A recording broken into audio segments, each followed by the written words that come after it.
Kung sakali pong nasasaktan kayo dahil may napupuot sa inyo, at yun po ay bunga ng inyong pagkakamali at pagkakasala, matatanggap niyo po ba?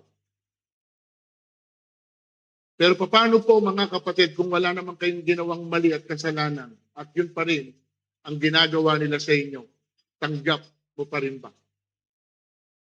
Posible po ba ng isang tao ay mamuhi ng wala hong dahilan?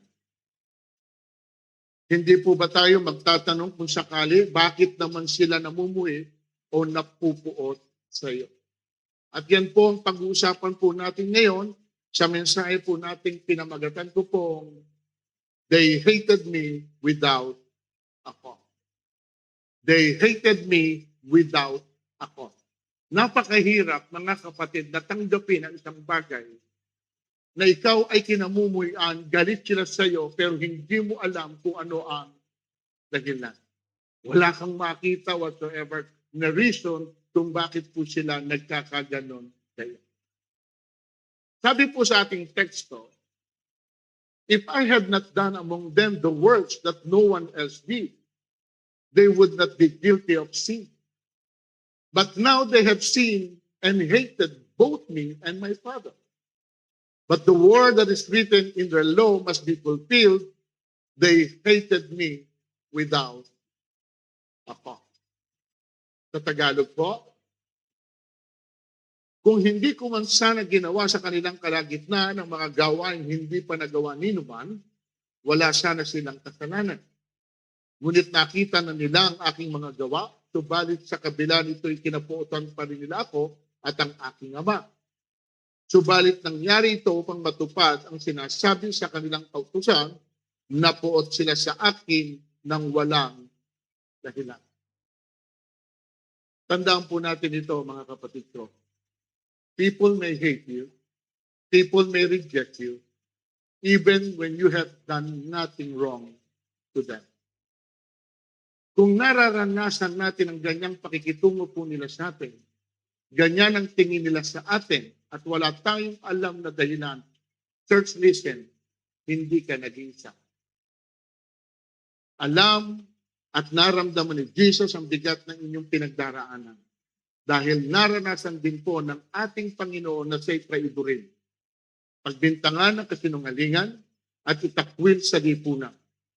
So do not let unjust hatred turn your heart bitter. Huwag nating hayaan na yung maling pagtrato nila sa atin ang siyang magiging dahilan na mapuot ka rin sa kanila. Ano po ang sabi ng ating pong Diyos? Kung napupuot sa inyo ang sanlibutan, alalahanin niyong ako muna ang kinapuotan nila bago kayo. Kung kayo'y taga-sanlibutan, mamahalin nila kayo. Sapagkat kayo'y kabilang sa kanila. Hindi kayo taga-sanlibutan, sila'y napupuot sa inyo dahil pinili ko kayo. So dito natin makikita, mga kapatid, kung saan tayo nakabilang. Sabi dito, kung tayo'y taga-sanlibutan, then mamahalin niya tayo. Pero kung hindi daw tayo taga-sanlibutan, then i-oppose tayo nung gusto ng sanlibutan dahil naiiba tayo sa kanila. So una nating punto, not every rejection is proof that you are wrong. Masakit po ba ang nire-reject? Rejection is painful. Kasi iniisip natin na may nagawa tayong mali. Unqualified po tayo, kaya tinatanggihan nila tayo, kaya hindi nila tayo matanggap. You are not worthy. At yun ang tingin minsan mo sa iyong sarili. Hindi ka nakarapat-dapat. At masakit po ito na maramdaman ng isang tao na ganyan ang kanyang karanasan. Church, hindi dahil ayaw nila sa iyo o galit sila sa iyo, may nagawa kang mali o kasalanan sa kanila. O dahil naging masama kang tao sa paningin nila. Kung ano man ang dahilan nila kung bakit sila ganun sa iyo, okay lang. Kasi hindi mo kontrol ang damdamin ng iba. Kung maging ang pananaw nila kung sino ka. Ang isipin mo na lang ay yung sinabi sa atin ng Panginoon. Sabi niya ron, bago kayo kapuutan ng sanglibutan, ako ang una niyang kinapuutan. Amen? At gusto ko pong maging balance po tayo rito. Siguruhin lang po natin na wala talaga silang dahilan para kapuutan tayo. Kasi wala pong isa yung pag-uusapan po natin ngayon na kaya pala ganun sila sa atin, tayo rin pala ang dahilan. Tama po? Yung pong attitude natin, yung atin pong karakter, yun minsan na nagtutulak sa kanila para lumayo sa atin, para mamuhin sa atin, para magalit sa atin. Kung yun ang dahilan, kapatid, huwag na po tayong mag-justify. Okay? Tanggapin na po natin dahil tayo pala ang dahilan. Sometimes, rejection tests our condition. Kasi kapag lahat ay umaayon sa iyo, paano mo malalaman na may mali ka sa ginagawa mo? Pero kapag may sumasalungat sa iyo at tinatanggihan ka, doon mo masusubok kung yung ginagawa mo ay nakabase sa truth o sa approval ng tao. Kasi minsan, ginagawa natin ang isang bagay dahil inaayunan tayo ng marami. At dahil marami ang umaayon sa iyo, iniisip mo na tama yung ginagawa mo. At kapag naman parang may kumukontra sa iyo, okay, eh lumalabas doon na hindi siya umaayon sa gusto mo, but it doesn't mean na tama ka din doon sa ginagawa mo. Pero we are not here to please anyone. Amen? Hindi ho tayo naririto para lang mo po purihin ang tao o tanggapin ng sino mang tao.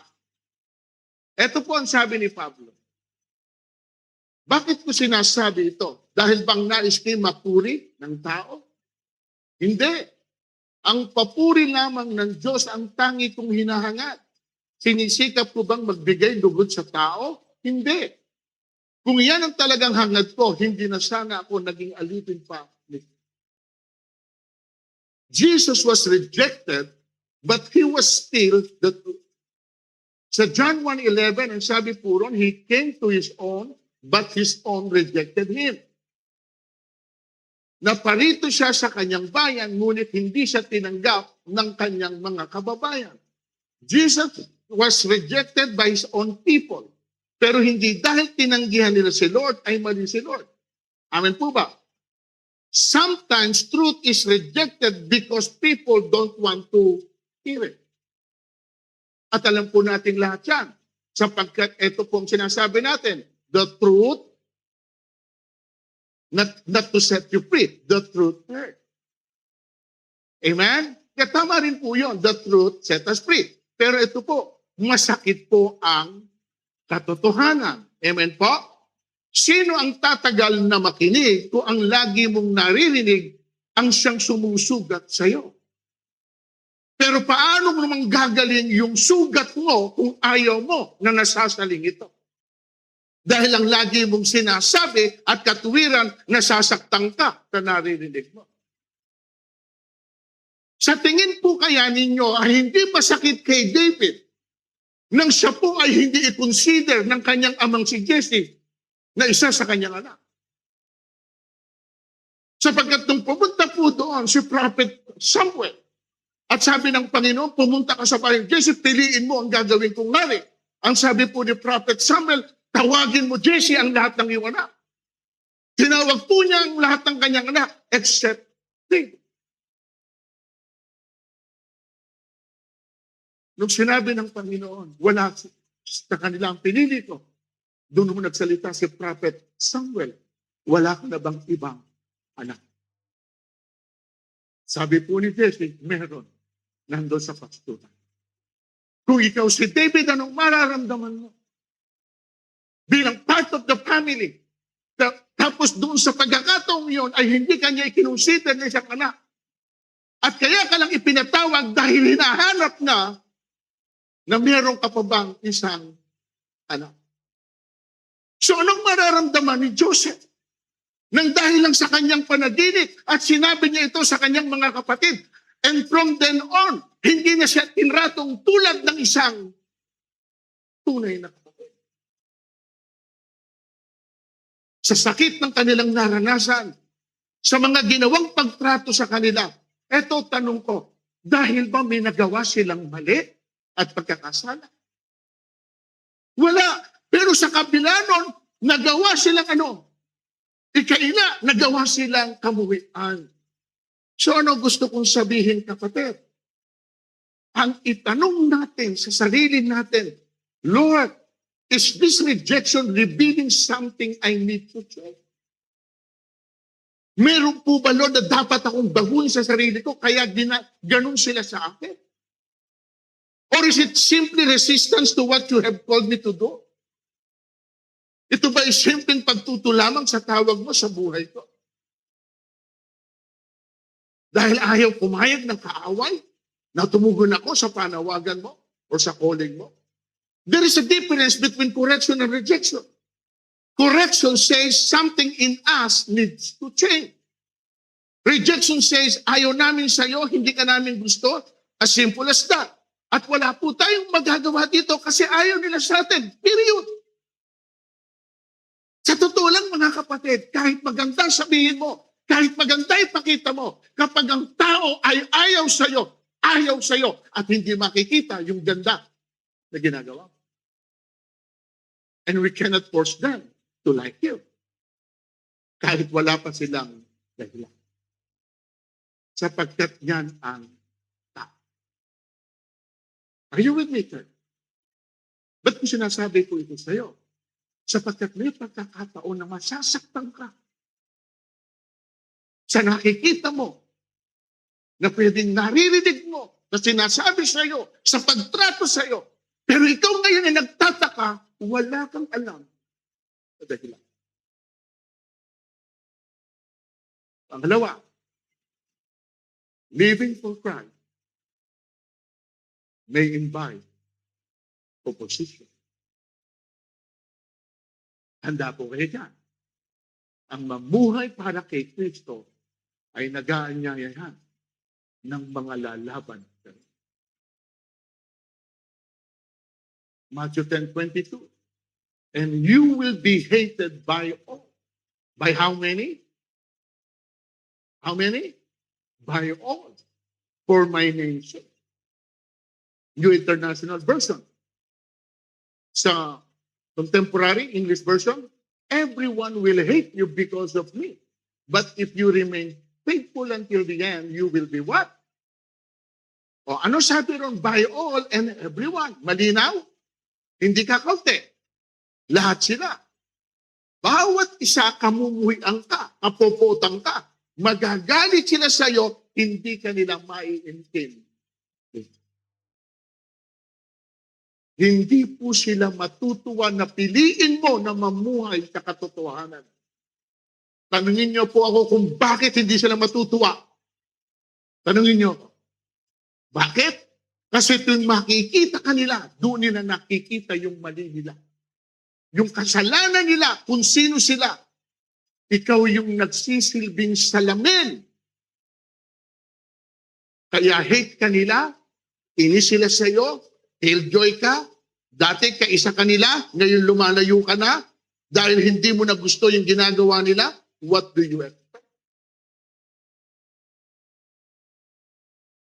Maninibago sila sa'yo. So living for Christ invite opposition. He is the light and we are the light. Kapag nagsindi ka ng ilaw sa madilim, sa lugar, okay, na madilim, hindi mo makikita, doon mo lang makikita yung bagay na hindi mo nakikita. Tama? Ulitin ko ulit.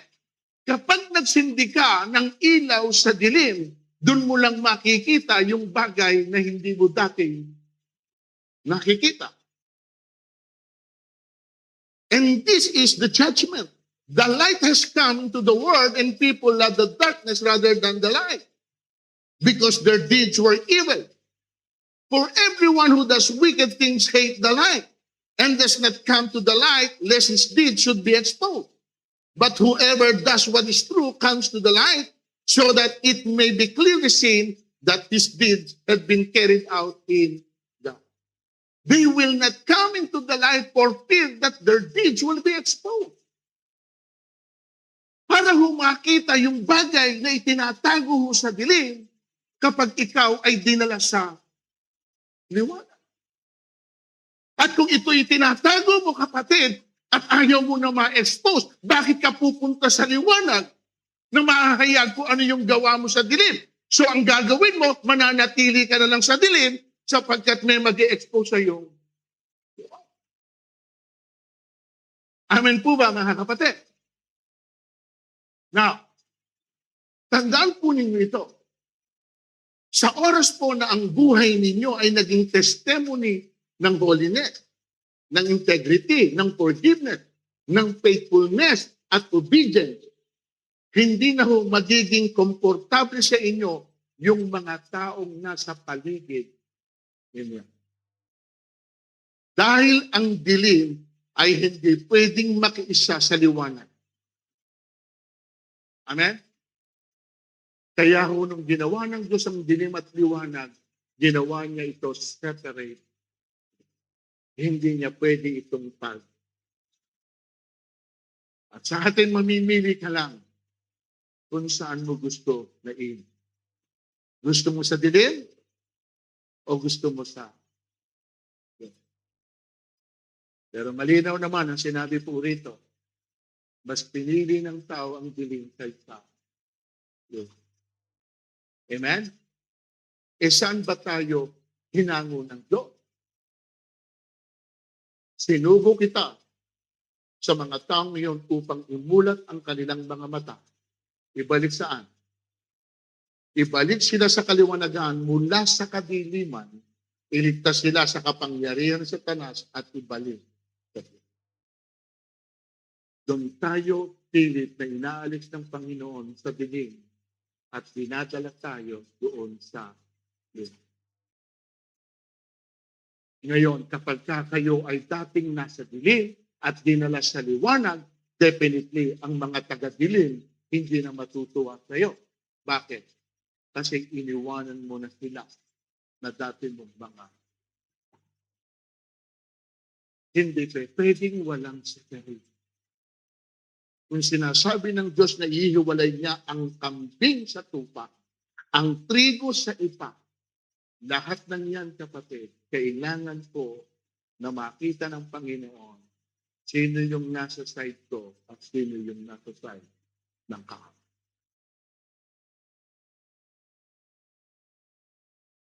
Pangatlo, we're done. Your identity is determined by God's love, not people's acceptance. Roma, sapagkat natitiyak kung walang makapaghihiwalay sa atin sa kanyang pag-ibig. Kahit ang kamatayan, ang buhay, ang mga anghel, ang mga pamunuan o mga kapangyarihan, ang kasalukuyan o ang hinaharap, ang kataasan, ang kalaliman o alinmang nilalang, ay hindi makapaghihiwalay sa atin sa pag-ibig ng Diyos na ipinagkaloob sa atin sa pamamagitan ni Kristo Jesus na ating Panginoon. People can accept you today and reject you tomorrow. Their opinion change because of circumstances, mistakes, misunderstanding, or expectation. Madaling magbago ang isip ng tao. At iyan ang pwede nating maranasan sa kanila, pero hindi sa Diyos.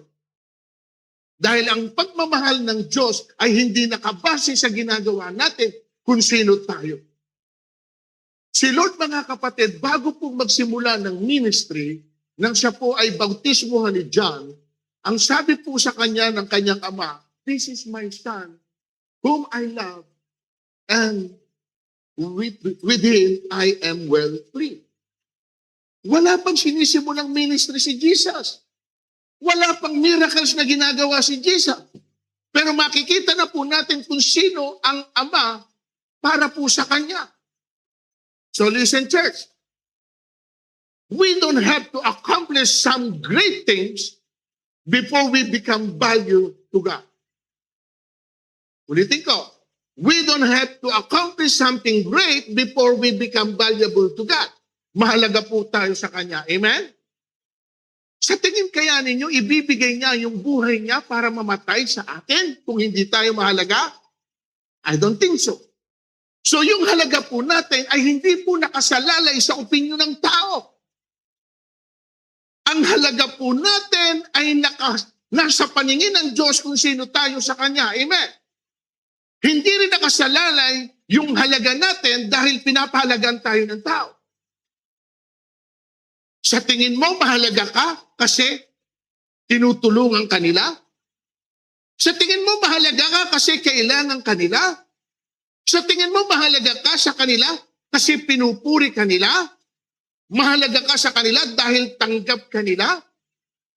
Kung sa ganyang paraan mo nakikita yung worth mo, paano kung magbago na sila ng pagtingin sa iyo at hindi na tulad ng inaakala? Basahin ninyo, sabay-sabay.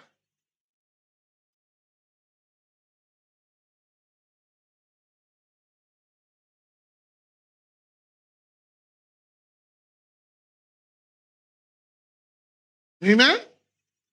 If our identity or value is built on people's acceptance, then their rejection can destroy our confidence. But if our identity is built on God's love, we can remain secure even when people don't accept. God's love us before people approve us. Amen? Minahal na tayo ng Panginoon bago pa tayo pwedeng tanggapin ng kahit na sino.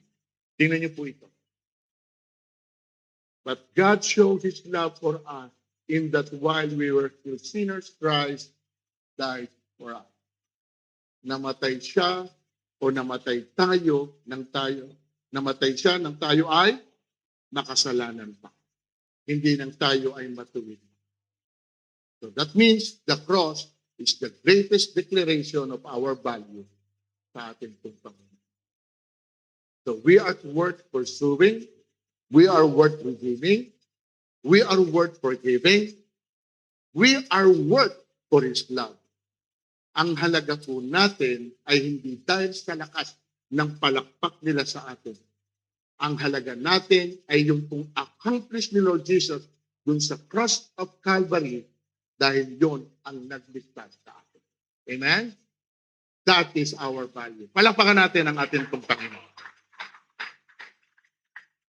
At hindi doon sa sinasabi ng sino man kung sino pa at kung ano pa. Jesus Himself experienced rejection. Huwag na po natin isa-isa, hinahaba po tayo. Yet, His rejection never changed His identity. Rejection can change our circumstances, pero hindi daw po sana ang mga pangyayari ang babago sa ating pagkakakilanlan kung sino tayo. They rejected Jesus, but He was still the Son. They crucified Him, but He was still a Savior. They placed Him in a tomb, but He was still the resurrection and the life. So what people do to us cannot cancel what God has declared about us. Amen? Hindi yung pananaw nila kung ano ka, hindi yung sinasabi nila kung sino ka, hindi yung ipinapakita nila dahil galit sila, hindi yung manilang pagtrato sa iyo dahil ayaw kanila at wala kang kwenta o kasi nagkasala ka o nagkamali ka. Hindi iyan ang magsasabi na wala kang halaga. Hindi rin yan ang babago sa pag-ibig at pagtingin ng Diyos sa iyo. Basta mga kapatid, alam mo sa sarili mo na ang ginagawa mo ay naaayon sa kalooban ng Diyos, wala kang dapat na i-question sa sarili mo, sa identity mo, sa value mo, sa worth mo, sa mga nangyayari sa iyo. Sapagkat secure tayo sa kamay ng Diyos, ipagtatanggol na tayo kung tayo'y namumuhay sa totoo. Amen, mga kapatid? If God is in our side, mga kapatid, Yung sinasabi nga natin, sino ang pwedeng lumaban sa iyo kung ang Diyos ay panig? If God is for us, who can be against? Jesus was hated not because of wrongdoing, but because of who he was and what he represented. He was hated because he claimed to be God. Amen? He was hated because he exposed sin. He was hated because of jealousy and envy.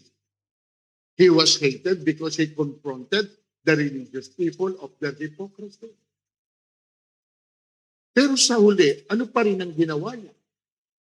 He forgave them all. Now, and here is my conclusion. If they hated you without a cause, at hindi mo alam ang dahilan, paano mo ito tutugunan? Paano mo ito tutugunan? Na kinaputan ka, kinamuhian ka without a cause. Tulad ng ginawa nila kay Kristo na napakahirap tanggapin. Madali po kasing tanggapin kung meron kang alam na nagawa sa kanila at yun lang ay reaction doon sa mali na ginawa mo towards them. At yun lang din yung inaani mo, ikaw din ang gumawa. Pero kung wala kang alam na nagawa na anuman laban sa kanila, and dahil doon tinamuhian ka pa rin nila, hindi ko na alam kung saan ko ilalagay ang akin. At kung ito ngayon ay nararanasan, kapatid, paano natin ito tutugunan? Then do the same what Jesus did. Tingnan niyo po ginawa ni Lord. Sinabi ni Jesus, Ama, patawarin mo sila sapagkat hindi nila nalalaman ang kanilang ginagawa. Na, kung hindi nila alam ang kanilang ginagawa, are they guilty or not?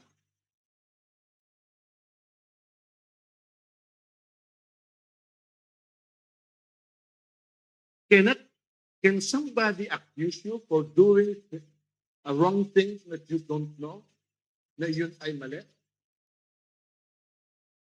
Can they accuse you?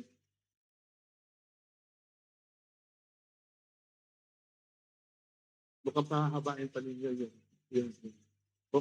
Tapos na ako pahahabain pa niya. Okay, ang sabi ron, patawarin sila, hindi nila alam. Hindi nila alam ang kanilang ginagawa. Dahil ba hindi nila alam, consider ba natin silang guilty or not guilty? Nasa inyong verdict? Nasa inyong verdict? Not guilty? Ba, nahahati ang house. Nahahati ang house.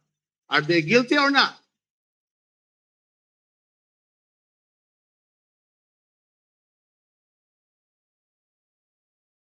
Bakit ginawa mo yung isang bagay na hindi mo naman pala alam?